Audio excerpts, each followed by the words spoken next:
Okay, so, anyone recognise this?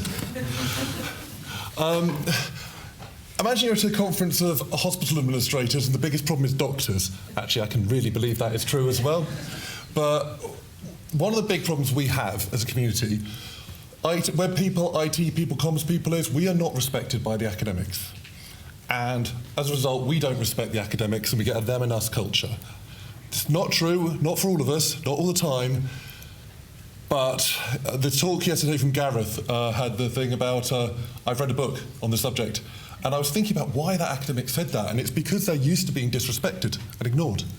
And while it's a dick thing to do, you know, we have trained them that we don't respect them. So I've been doing a bit of research, and I've actually had to go and talk to some to do this talk. It's a bit blue sky, so I thought I won't have a white template background because it's a bit lazy. So.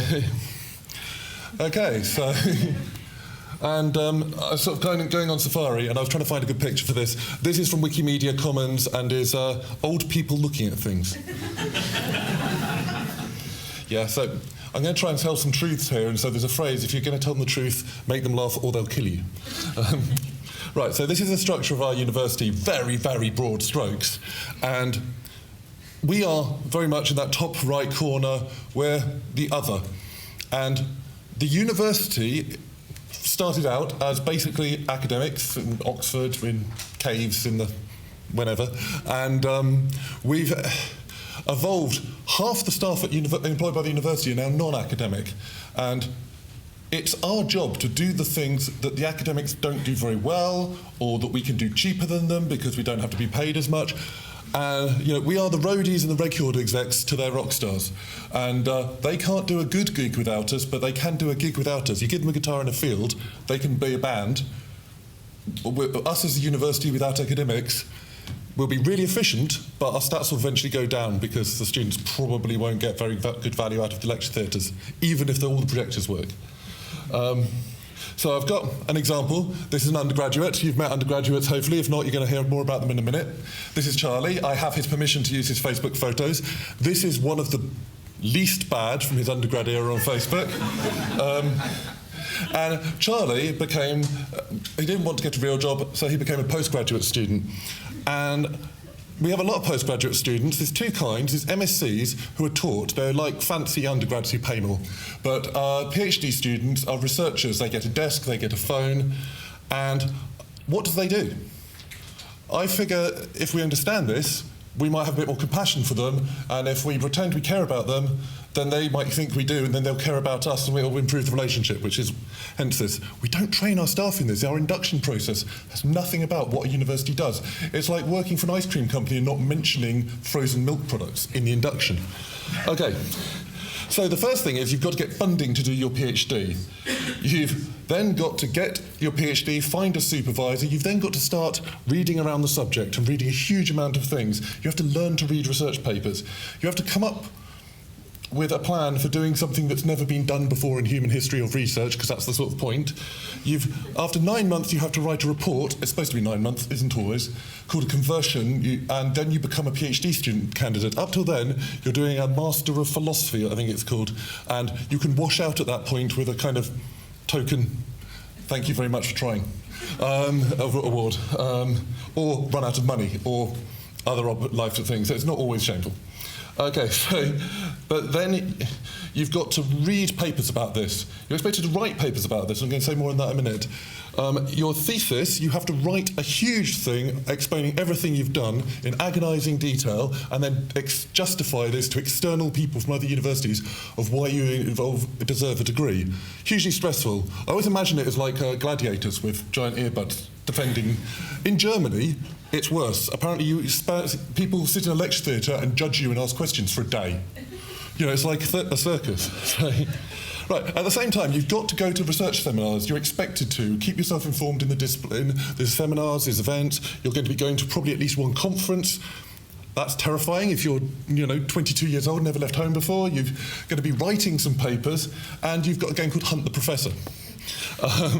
Right, also you're going to be skint, so you're probably going to be doing work demonstrating, maybe learning to operate laboratory equipment for a bit of extra money, which then becomes really important to people and gets in the way of the thing you're supposed to be doing, but at least makes you popular.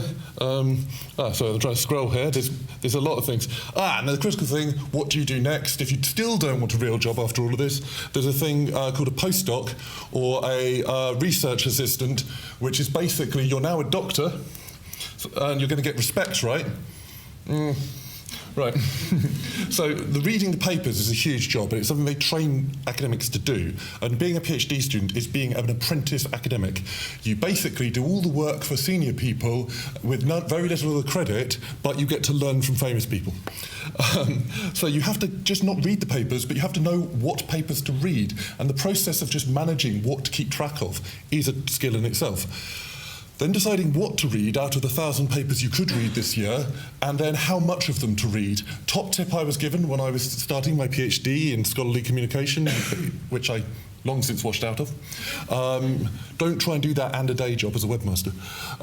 And so one of the things I was taught is read the last line of the abstract. The abstract includes a load of waffle about the situation of the universe, and the last sentence is what the hell they actually did.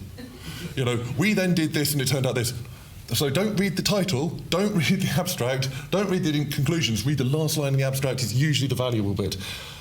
But we have to train people in this, and you've got to then find time to read them and take them in, and that's a skill. I hated it. It's one of the reasons. I hate reading research, I hate writing research. I'm a good roadie to researchers, better than they would be at that, but so I've tried it, I didn't like it. So you also have to write papers, and to write a paper you have to have done something or discovered something of interest to the world. First of all, you probably have to get, if it involves humans, and most things in the world do, you have to get ethics approval. That is an entire, that makes health and safety look like a fun job. Collection of data, running actual experiments in a lab with chemicals and stuff. You've got to write the paper, and we're talking one paper, I think is maybe 150 hours work to write a good paper and get it through, of all the preparation and the writing. Right, then you've got to find your supervisor, and the professor, because they have to have an input and they won't let you send it off without it. Right, then you've got to find someone to publish it, either a conference or a journal, and the better the conference or the better the journal, then you can tell how good they are by how many they reject. Okay, then there's corrections. We accept it on this big list of conditions, which we're going to go through several times. Okay, so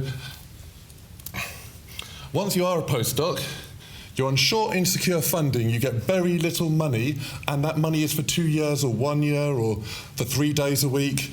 And if you want to do just what you want to do, you're going to have to change city or change university or change country even. Or if you want to stay where your family is and your friends and you can't be an itinerant journey, you're a journeyman after the apprentice here. And if you can't move around, you're going to take the jobs you can get, so you work on other people's dreams. You're also trying to get enough experience at this point to get hired as an actual lecturer, so you get some actual money. You're going to call yourself a doctor at this point, and postdocs can be very snarky about their doctorates and the importance of a doctorate, because they've just gone through hell to get one, and ultimately they don't get much respect for it. So don't worry about respecting a professorship as much as a postdoc guy or girl who's just finished a PhD. They've just been through one of the hardest things they've ever done in their life to get it, so it has to mean something, and they're not allowed to prescribe drugs, so it's not even a good doctorate. Okay, and so, yeah, you're stuck at this level and you're trying to get the reputation to be an academic. You can actually get hired as a lecturer. You're probably doing the job of a lecturer because the lecturer's busy doing something else, so they've dumped it on you. One of the things you're probably going to start doing is actually peer reviewing other papers. This system is mad. You peer review papers for free for academic journals that they sell back to libraries. You write the paper, you give it to the journal, they then give it to other people to review for free, and then they sell it back to your library. Yeah, if only we had a decent global information system that would make this easier, or something like ePrints. So this is really important. This is possibly the most important side for comms people. Academics can't write for the web is something I hear a lot.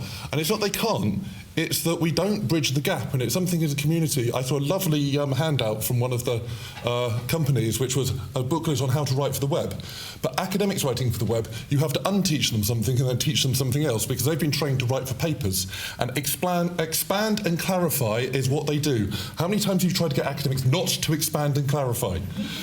So understanding that's how they've been trained is an important thing when you're explaining to them why the web is different.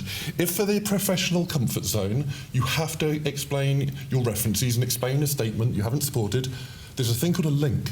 Let them link the damn paper. Then they can relax. Okay. Eventually, Charlie has actually got a job after being stuck at many years as a postdoc. He had to move university to Bournemouth, but he can commute from Southampton. This is all literally true. He now looks a bit different. The students probably wouldn't recognise him from his original rock sock days. Okay, and he said he used to have to do about 3 things that took 10 hours a week each. He now does 100 things that take 30 minutes a week each. And so, I have some of these. Designing a module, actually designing what's going to be on the module and then getting that approved through quality assurance and academics saying, and making sure it doesn't overlap with other modules. So then you have planning the lectures, you have giving the lectures, you have writing courseworks. And writing courseworks is a skill.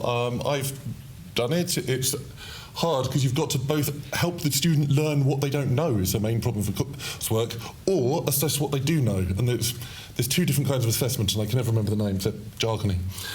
You running labs where someone comes and does a hands-on learning, and you have to organise all the volunteers and find those PhD students who need the money. In fact, we talked about them. Right, arranging external speakers to come and speak to your students, which will include actually getting to know them. So you've got to go to networking things to even know these people of industry who will volunteer to come to speak to your students. And as we talked about in the bar yesterday, then buying them a curry afterwards because they've travelled to another city and then they're in a hotel overnight and they don't know anyone, and that would be rude. So you're giving up your evening. Okay. Writing exams, marking exams. I don't see any of my academic friends in the week after exams or the month after exams because they are marking. They don't see that. They are just marking. They're in front of the TV marking. They're putting their pictures together at bed. They are marking. I do not invite them to the pub. It is abusive. They'll just cry. Or just sit there marking. Right, so practical work, field work, archaeologists need to take students to a dig site, getting 18-year-old or 21-year-olds somewhere with, like, holes, health and safety nightmare. Right, so, yeah, moderating your other people, so you're quality controlling other people's modules, not just at your university, but most of your courses, I think, will have someone from another university check it. That's the job an academic is doing. They've got exam boards where they have to review everyone's grades. You have appeals boards to make sure that the dog ate their homework is a good enough excuse for why they need a bit of an extension. You've got students who really need extra attention because of various challenges they've run into. And you've got students who just want attention because they think they earned it for their £9,000. Okay. Then you get to be a personal tutor. Now, personal tutor at the very least has to meet people once a week. I couldn't find a good shot of that because it's all students and we haven't got model releases for it, so this is close enough. You've got a bunch of 18-year-olds from all around the world who've just left home for the first time, freedom! And they're, basically, you're there to set the tone of what university life should be like. You're the respectable person they can talk to. So you're going to deal with all the little minor issues and try and... You're also going to be the first point of call when they get arrested or they're about to be deported or they have a severe mental illness and... you know, someone is going to every year. That is going to be something you are dealing with on top of all that other work. Haven't finished it yet. Then you've got undergraduate projects, MSc projects, group design projects, personal projects, and some of them the students have a perfect idea, get on with it and just do it. Most of the time they look to you for an idea. If it's an external project where you have to work with contractors, though sometimes you have an external company as a token client, you have to do that networking again and find someone at IBM who's willing to talk to your students. And obviously, you can see there's a bit of health and safety might go on again. Budgets, teaching a student how to make budget. There's all this work. And then you've got to market. Then you have to also be a second supervisor for an equal number of things to make sure that market isn't like giving their students A's just because it makes them look good, or being really mean because they're a grumpy old person. Right. Then, of course, now you're in charge of probably 4 or 5 PhD students. You know, the ones who are trying to find you. And now you see why the PhD students couldn't find the academic. Okay, so you're also as well as training them to be a student, teaching them a process you don't understand. They're desperately Googling it and trying to find your website to find out how it works. And you're also external examiner. You're going to travel to Bath University and spend overnight there reviewing someone else's PhD. Usually you get invited out for dinner and drinks afterwards. It's all very nice, but you're away from home a couple of times a year to review someone else's PhDs. You get to do some legitimate research, and this is a reason that people get into the job. This is what they're promised. This is the equivalent of saving lives for a doctor. This is a very serious academic who runs our GATE research lab, where we study ways computers can identify people by how they walk, find suspicious behaviour. His work has huge applications for the police. It's used by the military. I refuse to be a volunteer for this. I don't want the computers training to recognise me. But Layla Gordon at the back is an old friend of mine. She works for the Ordnance Survey now doing data. This is the good day. This is when you actually get to do the bit that we promised you. Okay, but of course you have to get the grant money in. To do that, you have to know how to get the grant money. You have to be aware where the money is. You have to know how to get it. You have to apply for it. You have to deal with the fact you worked really hard on that and you didn't get it and you don't know why. Eventually you get some money. You have to find some collaborators because it was an EU-funded project and no one wants to work with you because it's Brexit. That's a huge problem at the moment, that other people go, 5-year project? No, go ask Germany. So, right, you've then got to meet the deliverables, which is probably getting a postdoc to do it because you're too busy, and they're too busy trying to do their demonstrating, you've got meetings to find out why the project's behind schedule, and you've probably got some mandatory meetings as part of the funding and various other requirements.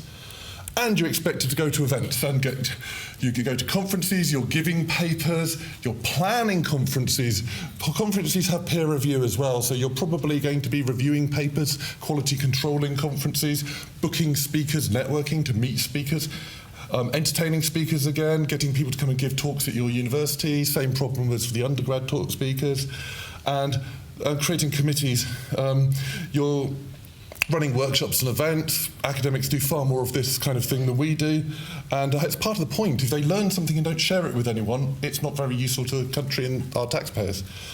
Right. There's also a load of work with young people, getting the next generation interested in your subject. So I've just been helping someone set up my Minecraft archaeology demos for the Archaeology Family Day on Saturday that I can't make. We have events in schools. We do events on campus for that families come in, and we do the huge Family Science and Engineering Day where everyone said, "Oh, that's really good, but could you do it for 2 days because you've done so much we couldn't get around it in 1 day." We have the open days where students come to visit us and see if they like us. This year we're teaching taster courses where you can do a week of a module of a degree to see if it's for you before you sign up for 27 grand in 3 years. UCAS visits all the time, UCAS visit, and then you've actually got the recruitment deciding what students to accept. There's a huge amount. And you've still got an office job. You are doing normal things you do in an office job that everyone has to do. You are doing health and safety, risk assessments, generic training, doing your monitor tests to make sure it's at the right level, moving office and someone losing your stuff, or one professor had all their booze nicked from their office, purchasing, expenses, arranging your own travel, and we decided that it was way too expensive to empty academic bins, so instead of getting a minimum wage cleaner to do it, we now get a 70 grand a year professor to do it. Yay! I think we now book professors travel again because it's better to get someone who knows what they're doing to do that, and just where, as professional services, we really can help. But they don't feel respected a lot of the time. You also got weird university stuff you have to do that no one in a normal job would have to do. Graduation, sitting in a stupid hat in the sun and shaking hands with god-awful parents, or lovely parents. You've got a million committees that you have to be a member of because university rules have committees for everything. You've got building up the reputation to become a professor, whatever that is. Attending alumni events, interviews to the media. Academics at our university have to maintain a CV as part of their annual review process. You don't have to maintain a CV for your job. You maintain a CV if you don't like your job. Academics are required to at our university. You have your public persona, your tweets, your Facebook, your blog. Writing books. That's hard. Takes time. sabbaticals, if you're really, really good, you're allowed to spend 6 months travelling, going to other universities and just doing a bit of research. And other jobs, like comms department, saying, have you written the copy yet? And I wanted to put that one in there, that when you're asking for the copy for the website and they're being a bit crap, this is why. So nearly at the end.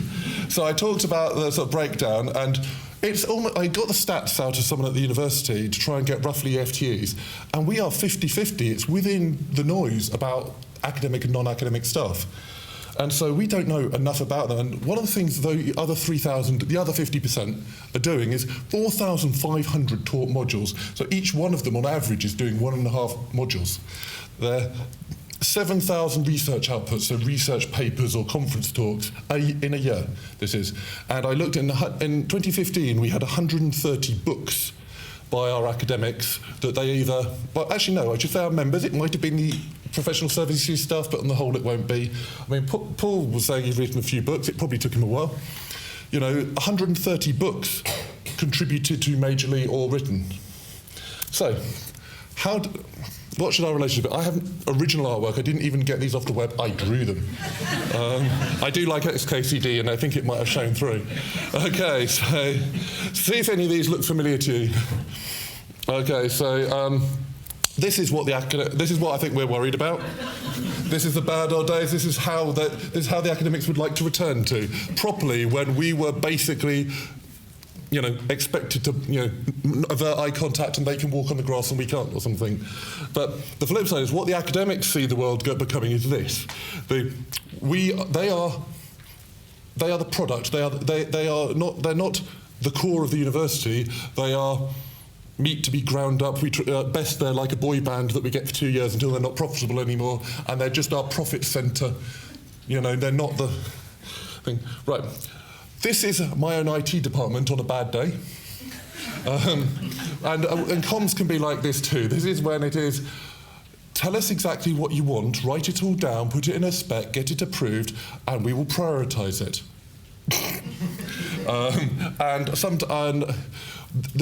We have a ticketing, so we use ServiceNow as well, and I really hated tickets until I found something out.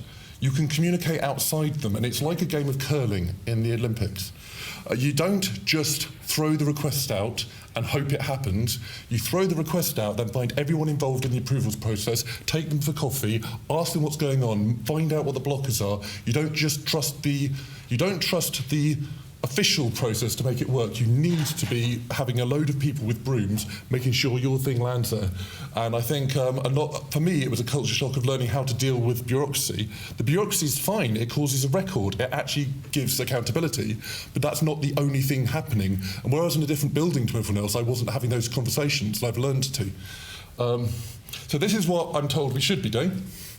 And one thing about the slide, you notice all of the professional services staff are helping the academics pull in different directions. This was an accident, and someone pointed it out in my trial run, but I think this is an interesting thing here, that an academics are pulling in different directions. Sometimes there's good reasons for economies of scale, and other times that what an archaeologist needs and what a mathematician needs is different, and sometimes we shouldn't be helping the average academic, we need to also be doing the point solutions and respecting that. But that's back justifications. Okay. Okay, lovely.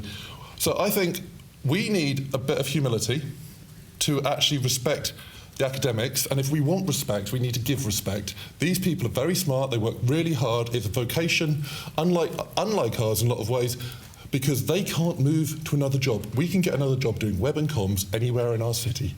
I hope we're all good. They can't. If you are an expert in history, you are talking moving to another country or another part of the country if you lose your job.